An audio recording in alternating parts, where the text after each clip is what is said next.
Jason, as farmland protection in Jefferson County goes, last year before, solar farms were a big issue in the county with farmers converting farmland into solar farms and such.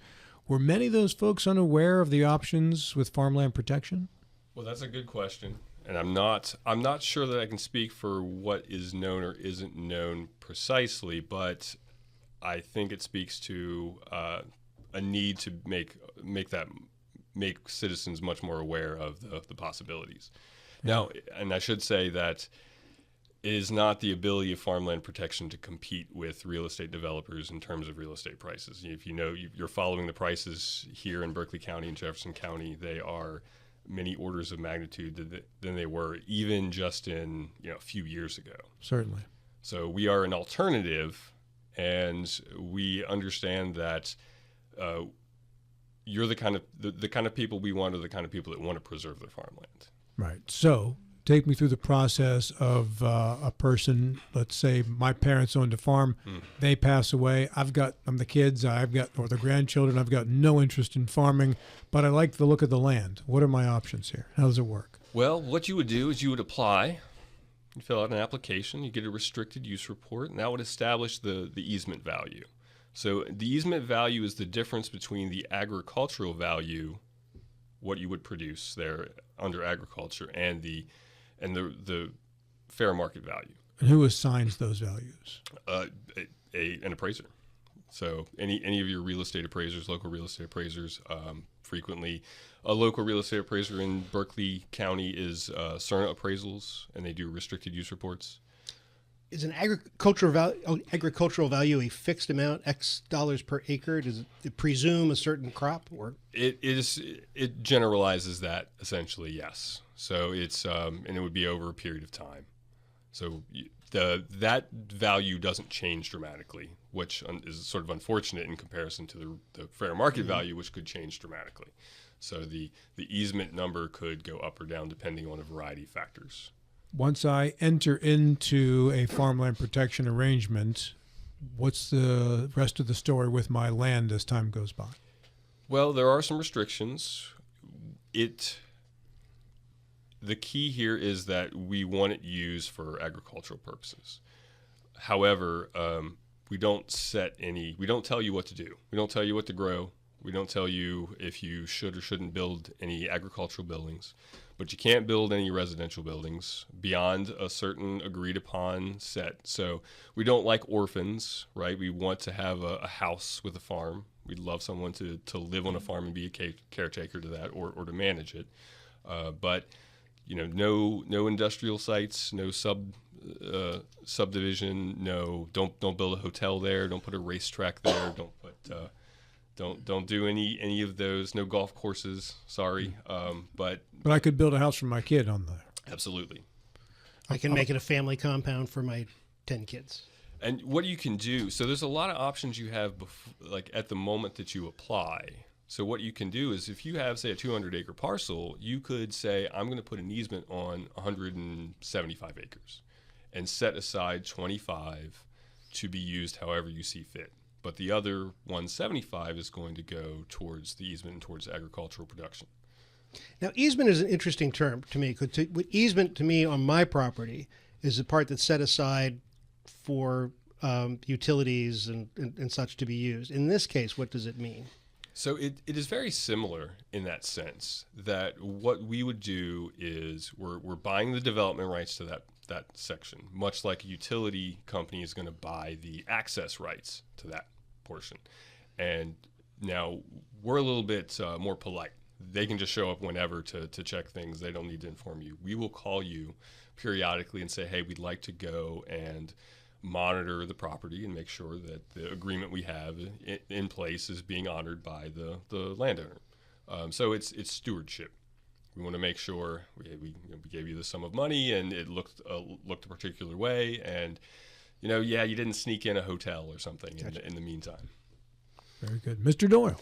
Yeah, there was a bill in the legislature this past year that would have changed the rules considerably. It would have said that these easements are not necessarily in perpetuity. Would this, let's say the legislature would change the rules so that either none of these were to be in perpetuity, let's say they would be only for a 10-year period, or there would be an option for the person entering into an agreement to enter into an agreement in perpetuity or for a shorter period of time than perpetuity. Would that affect the price you would offer to the person who were seeking the easement? Well, it would destroy conservation in the United States. If there's a limit, if we set a 10-year, 20-year limit, what are you really preserving then? Are you actually preserving farmland, or are you getting a money for a short period of time to which then you depart and sell to a developer? Or would we be protecting farmland? So the question then becomes, what is the importance of perpetuity? Because once it stops being a farm, it will never be a farm again. Well, that's true, yes. Right? So if you go to Cabletown now and you see the massive sprawl of solar panels, that's never going to be a farm again. And once it's not a farm, we're not growing anything. There's no topsoil returning. That's it. It's not conservation. Yeah, they hauled away the topsoil. That's right. They're going to sell it to a developer or a golf course or something else, sod farmer. And without that topsoil, you don't have a farm.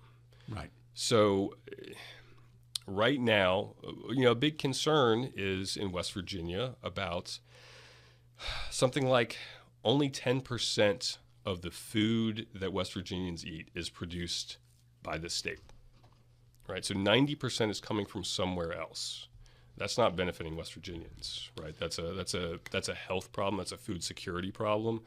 And so every time one of these farms goes, it's not coming back. And an irony there is back in, I think it was the 1920s and 30s, West Virginia grew more potatoes than Idaho.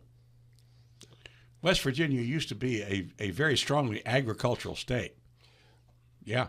And I can tell you that Berkeley and Jefferson counties, we're in the lower Shenandoah Valley, have some of the best prime agricultural soils in the eastern United States, some of the best places. So it would be a shame to see some of these farms go to residential or industrial development. Or data centers. Certainly, or data centers. Now, we're not in opposition. There's a reason why the Development Authority Director sits on the board. It's because we're working in concert for development. We're an alternative to residential development. We're not in opposition. We're not a barricade to it. And there's a symbiotic relationship in the sense that much of the money that goes into the Farmland Protection Program comes from the sale of property. That's right. Well, does the perpetuity work both ways? I mean, Rob has told a story on the air before that he bought into an area that was zoned in such a way that you'd have woods forever. Woods in I had about 600 feet of woods, and then there was a farm behind that. And then the zoning changed, and most of the woods went away, and the farm now holds 160 houses. So if I take this lesser value, if I make the trade because I want to do this conservation in perpetuity, which means neither I nor my heirs can sell this, how shielded am I from the Board of County Commission saying, no, we're going to turn it into a school? Well, so a couple of things there. One, you can sell the property once there's an easement on it. You can sell it to someone else. You just can't subdivide it. That person is also bound by the easement, correct? Okay. Now, at fair market value, I can sell it? You can sell it with a conservation easement placed upon it. Okay. And I can give you a great example of a very recent sale in Jefferson County where a woman put a conservation easement on back in 2004, a very idyllic place, just a beautiful, beautiful house and landscape. And she recently sold it for nearly $1 million. So there was... And that's with the easement. That's with the easement. Yeah. So I'm not sure right now in these two counties that you're going to see any meaningful decrease in your property value, even with the conservation easement. But the active part of the question is, how shielded is that property from eminent domain? Well, there's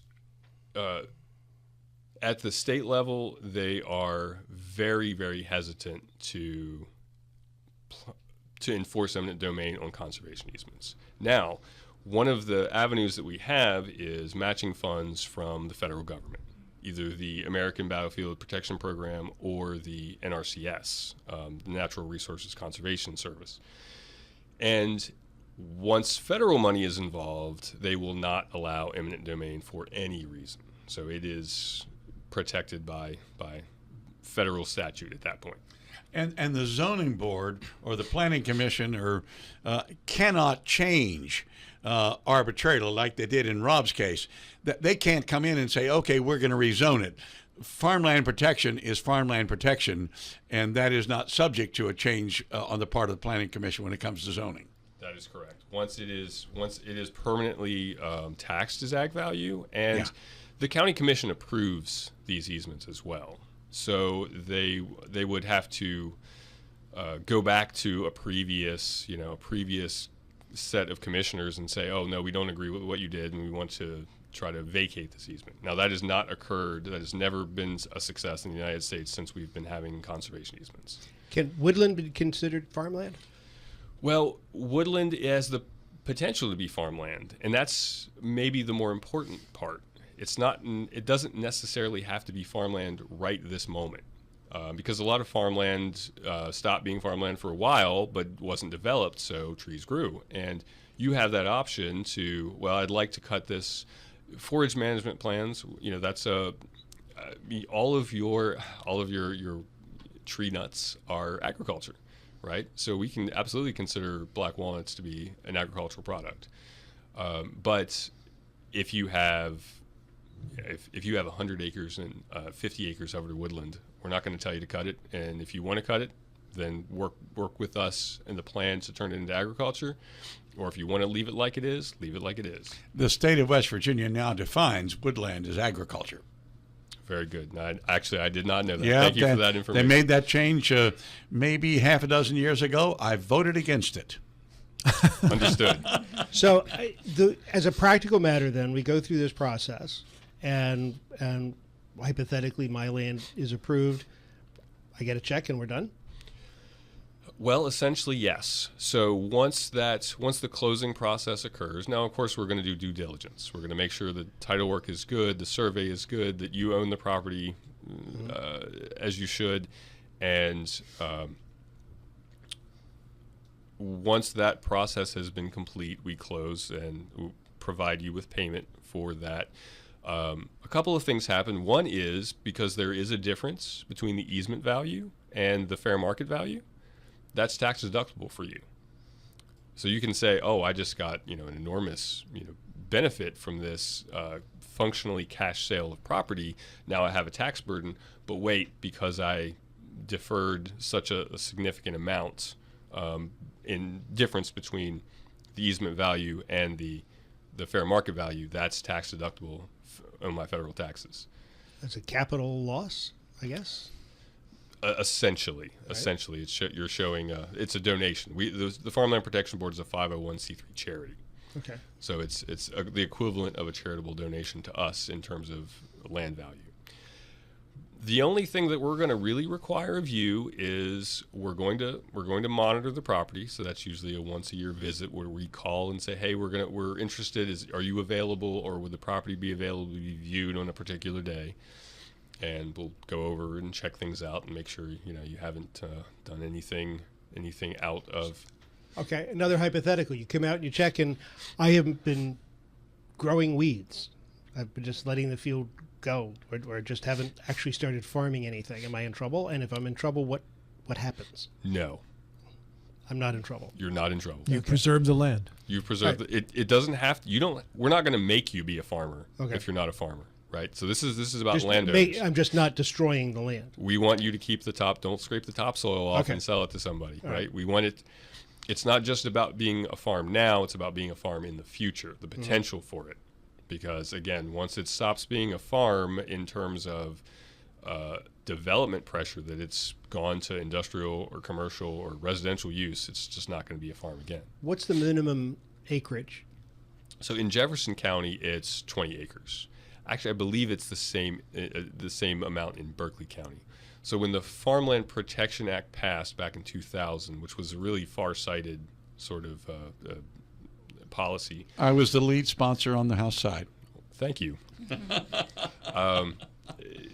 The important part about that was certainly balancing development against farmland, but I got to be honest with you. I think I lost my train of thought there. Ask me that question again. We were talking about. You were talking about minimum acreage. Yes, minimum acreage. Yes. So that empowered each county to decide whether they want to create a farmland protection board. And right now we have 20 counties in West Virginia that have farmland protection boards. Berkeley and Jefferson were the first, and each one can set the parameters. So right now, Jefferson's minimum requirement is 50% qualifying soils, agricultural soils, and 20 acres. But that could change. That's not set in the voluntary act. That's set by each county's bylaws. Do either of you know what percentage of Jefferson County land right now is considered agricultural? 65,432 acres, I think. Somewhere really close to that. And what Now that's percentage? under protection. No, that is not. That is farmland. That is agricultural land currently. What percentage of that is of the county's acreage? That is just under half. There's 135,000 acres in Jefferson County. And how much of that have you been losing to development over the last decade or so? A significant percentage. I can't actually give you that number. It's changed. At least 20,000 acres have been converted to townhomes and residential development. And Krista, what's the balance you're striking here? Because if you want to attract business to Jefferson County, they need land. If you want to attract residents, they need land to have houses. Well, and going to the residential growth that we've seen in Jefferson County, the JCDA faces pressure from that, and we have no say in that. We do not deal with the residential development. So what we're trying to do is, we believe in the preservation of farmland. We believe in agriculture. So that is part of being a diversified economy. How can we help? So how we're involved is if someone, a property owner, puts their property in farmland protection and they want to talk about growing a specific crop for a certain industry or transitioning their crops, or if they'd like to talk about agritourism, how can they get into the craft beverage industry or create, wine tasting, grow grapes, then we're going to get involved at that point, just like we would with any other business, and lead them to the resources that can help them do what they're allowed to do on their property. But that's this is the balance, right? Because that's pennies in tax revenue as opposed to the dollars in tax revenue that you need to support. We were just talking about fire and rescue service in the last segment, so that's a tough balance. Well, let me 30 seconds. My predecessor had a great saying: "Cows don't call 911. Corn doesn't go to high school." Corn does not go to high school. That's correct. Right? You're not paying for those folks. There you go. Cows definitely don't call 911. I can attest to that because the farmer behind the house where I live now, when it was a farm, the cows once a year would come roaming out of his. They get out of the gate somehow, and they just kind of hang around our houses for about 3-4 hours. Then they go. The lead cow would go, and the rest of them would follow. Sometimes they go down on the road and block traffic. It was pretty amusing, unless you're the one stuck in traffic.